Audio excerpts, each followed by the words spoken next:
Hi students, this is Suchadata teaching economics to class 11 and here I am with the fourth chapter of statistics and the name of the chapter is presentation of data.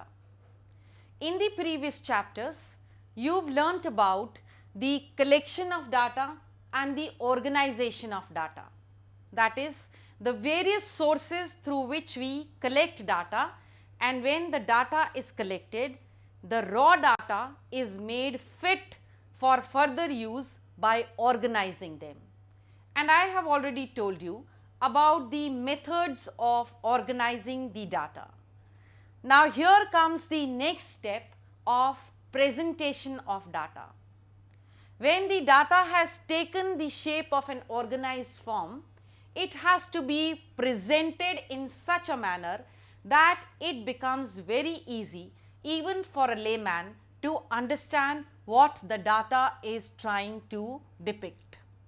Now for the presentation of data, there are three modes which we follow, and those are the textual representation, the tabular representation and the diagrammatic representation.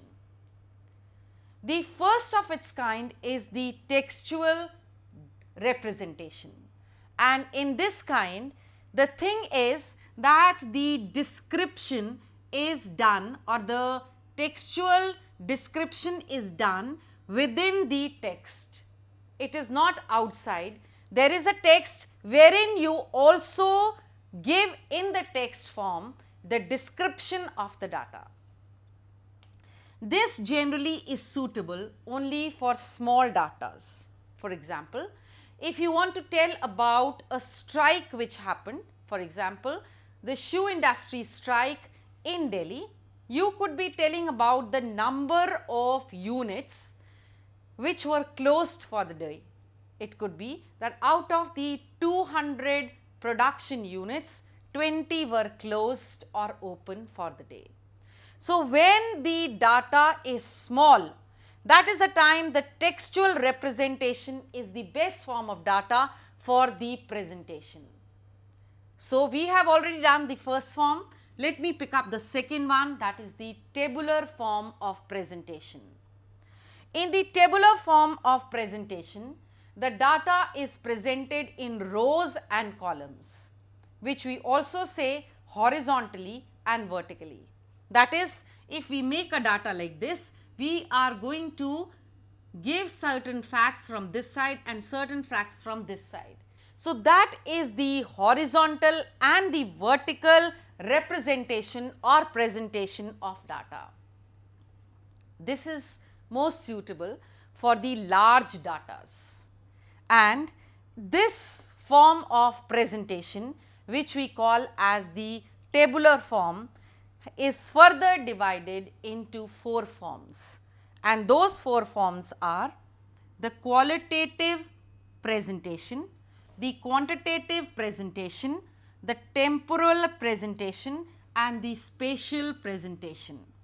When I talk of the qualitative presentation, this is the data which indicates or tells about the quality.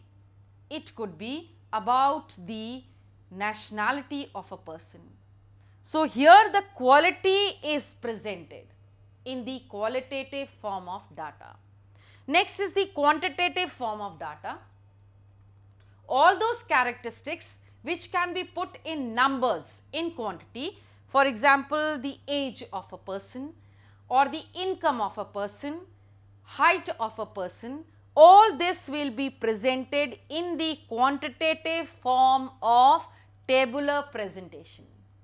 The third form of tabular presentation is the temporal data, that is, which is time based. For example, in the year 1996, 97, 98, 99, or it could be months, years, weeks and even days. But when the base of the data is time, that is called as the temporal data. The last of its kind is the spatial data. The spatial data deals with the place. Now for here I will say, if I want to talk about the cars, then the Maruti make is made at Gurgaon. Fine. So, this is how I am going to associate the manufacturing part, or for that matter anything, with the place. So, when the association is with the place, that is called as the spatial data. It could be even countries, it could be even cities, town, villages, district and so on. Now, in the next clipping, I am going to tell you how to draw a table of a tabular presentation.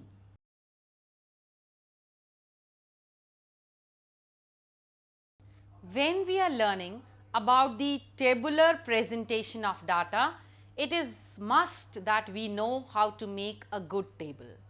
And for making a good table, the first step is that we need to give a number to the table. And this will tell us exactly, and identification would become easier if there is a number to the table. I would immediately say that I am looking forward to table number 50, 70, 90 and so on. And the next is that we need to give a title to the table. The title to the table indicates the content of the data or of the table. This has to be carefully worded. It has to strikingly tell us as to what is there in the table itself. Whether it is about the population of an area, whether it is about say the age of the people. So, the content is carefully told to us by the caption or the table given, title given. Next is the caption. The caption is given on the top and it is also called as the column caption, because it is given on the top and this is indicating one side of the data or one part of the data. Next is the stubs. Stubs is the row heading which indicates the other part of the data. For example, if I talk about the population of an area and in years, it could be the number of males and females. So, when there is multi-dimensional information to be passed on through the data, we do it by caption and stubs, that is providing information horizontally and vertically. Next is the body of the table. This is that part of the table which gives us the main information. It is the main part of the table wherein clearly indications are given about the clear specification of the data. Next is the unit of measurement. We must know whether whatever we are talking of is in terms of inches, centimeters or kilograms or tons and so on. Then the source is given at the bottom of the table. We must tell whether this has been, the data has been collected by us or it has been borrowed by some other source. Next is the note. In the note, we give a striking feature that this can be further used for this or whatever other thing that we want to tell about our data collection. When you are making a table, as I said, put a table number 1, 2, 3, give a title. It could be the marks obtained by the students in semester 1. Here will be the column heading, here will be the row heading, the number of students, the marks obtained by them shall be depicted here in the main part of the body of the table, and below down you are going to tell about the marks, that is in percentage, the source, class teacher's register and the note, that this data is clearly indicating about the increase or decrease in percentage of the marks obtained by the students in the following years.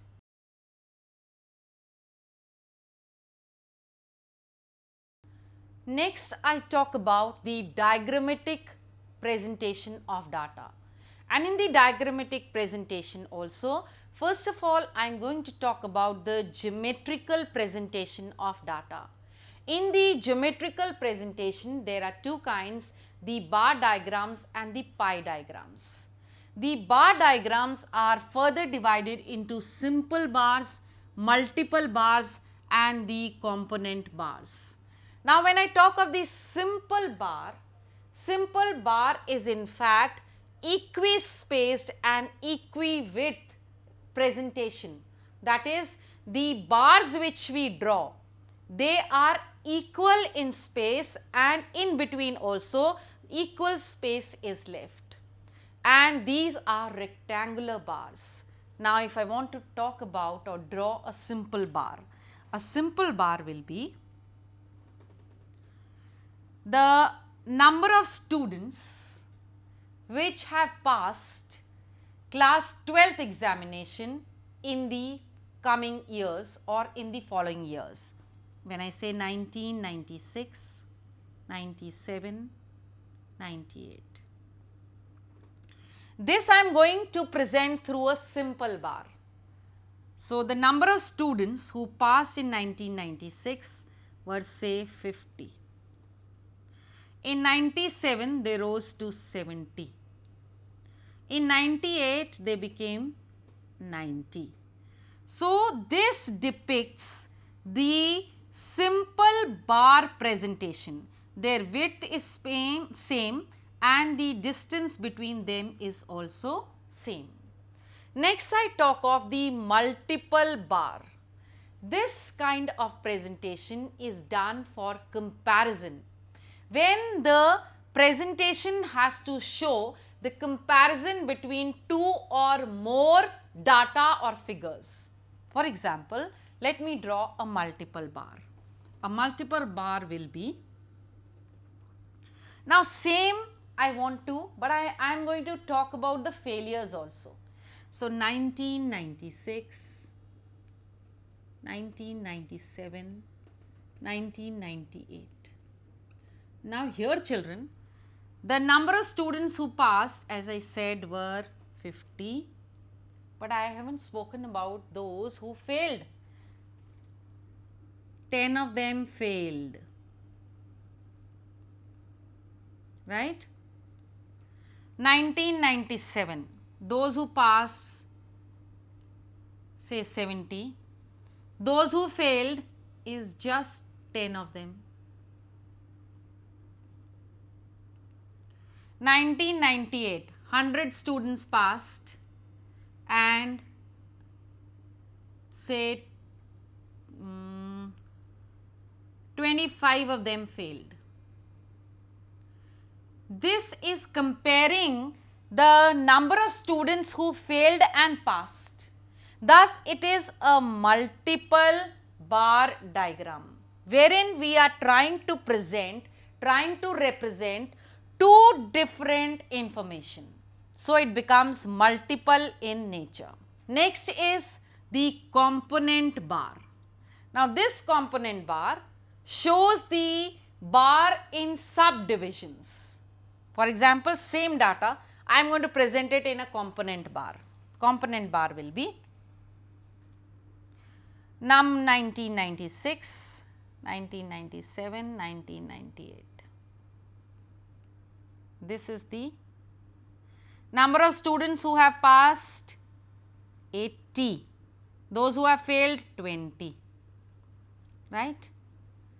Number of students in 1997, 70. Passed, 40. Failed, 30. In 1998, the number of students, 100. Number of students who passed, 50 and failed, 50. So, in one particular rectangular bar, when I am dividing it for giving two information from the same bar and not drawing another bar, this makes it what?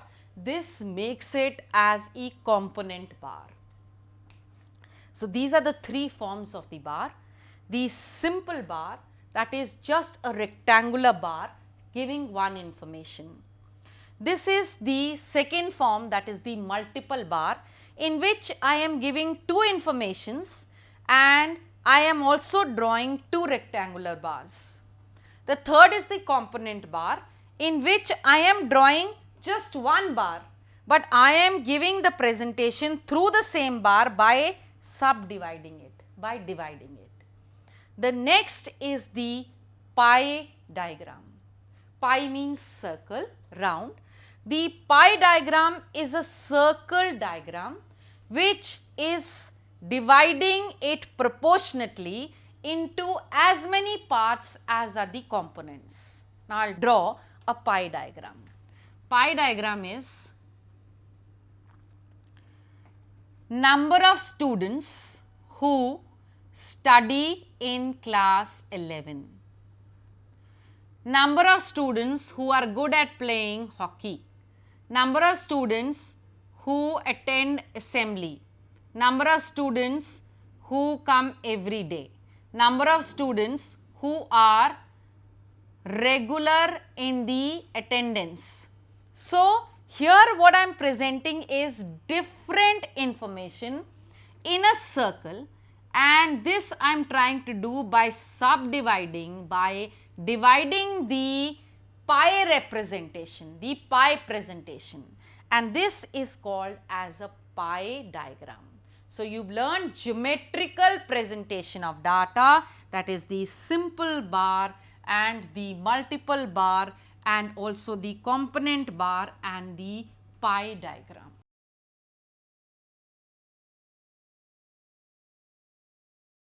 Next, I talk about the frequency presentation. In this, there is histogram presentation, there is the polygon and there is the frequency curve. In the next one, I will talk about the ogive, but let me talk about these three. Histogram is in fact two-dimensional class interval kind of presentation. And in this, what matters is the height of the bar. That indicates the rise or indicates the fall. But this is another thing which tells about the midpoint which comes is the calculation of mode also. Next is the polygon.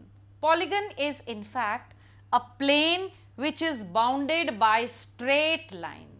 This can be drawn with the histogram and without the histogram. And then we have the frequency curve. Frequency curve is the presentation of the data with the free hand on the polygon that we have. Now, let me draw this. Now, here what I am talking of, for example, say the earning or the wages of the laborers. It will be 20 of them earn 44.5, right? And here the presentation that we have to do is, next what we will do is 30 of them earn say, or 40 of them earn 49.5. 54.5, here the earning is of say 50 people.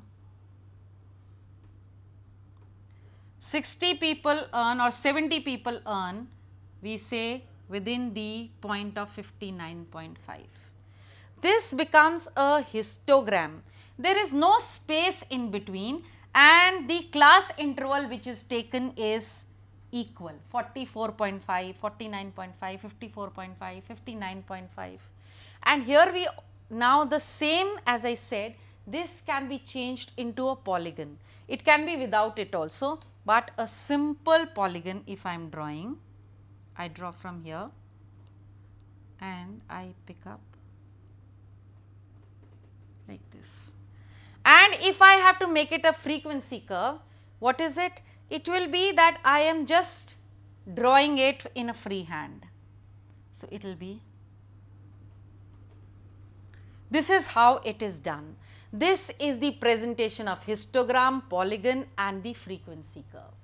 This in fact tells about the data presentation which we have to do through the frequency method.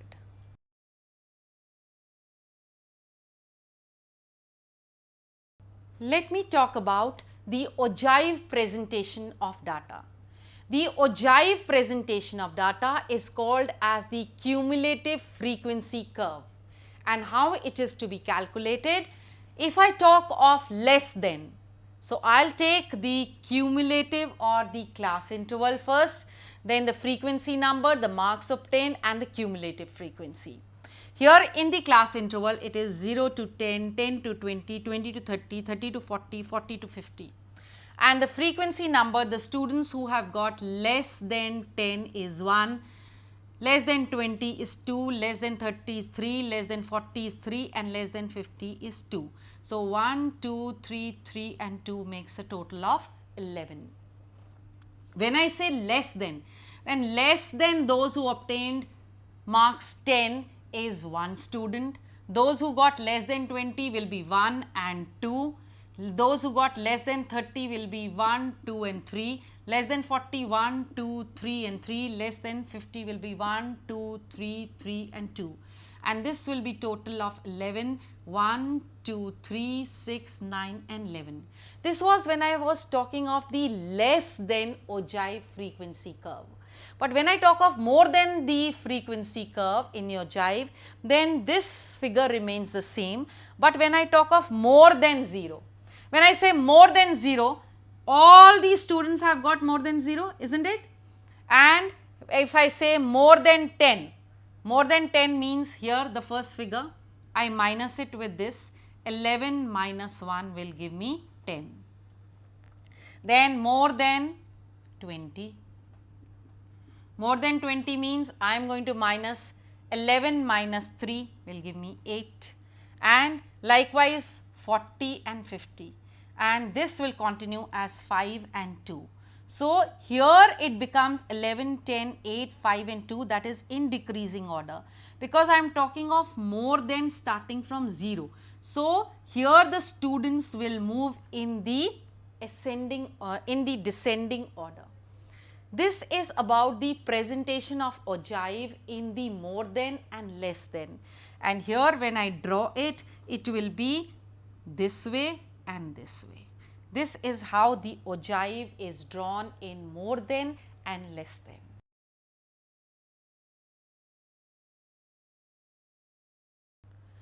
Let me talk about the last method of the presentation of data, which is the arithmetic line graph. This is that plotting which you have been doing even in the junior classes, wherein you plot on a graph. It is done on x-axis and the y-axis. It could be, for example, the sales or the import and export in terms of tons, and it could be the years on this side. So, for example, I say 96, 97, 98, 99, 2001, 2, 3 and 4, and from 0 to 200, 400, 600, 800, so on tons. In 96, it could be that the sale or the import was 40 tons, export 56, 97 50 tons and 40 tons, and 98 200 tons and 30 tons. So when this has to be plotted, you have to remember about it, and two lines have to be drawn. It could be this way, that you are plotting whatever the figures are given down accordingly, talking about the export, and likewise similarly by the same you are talking about the import. Looking at the statistical figures which have been given below, you plot it on the x-axis and the y-axis. So two parallel lines are being drawn depicting the import and export on the figure that we have called as the line graph, and this depiction is done on the graph itself. So these were the various kinds of presentation of data which you must know as a student of economics, and that was all about your chapter. Thank you.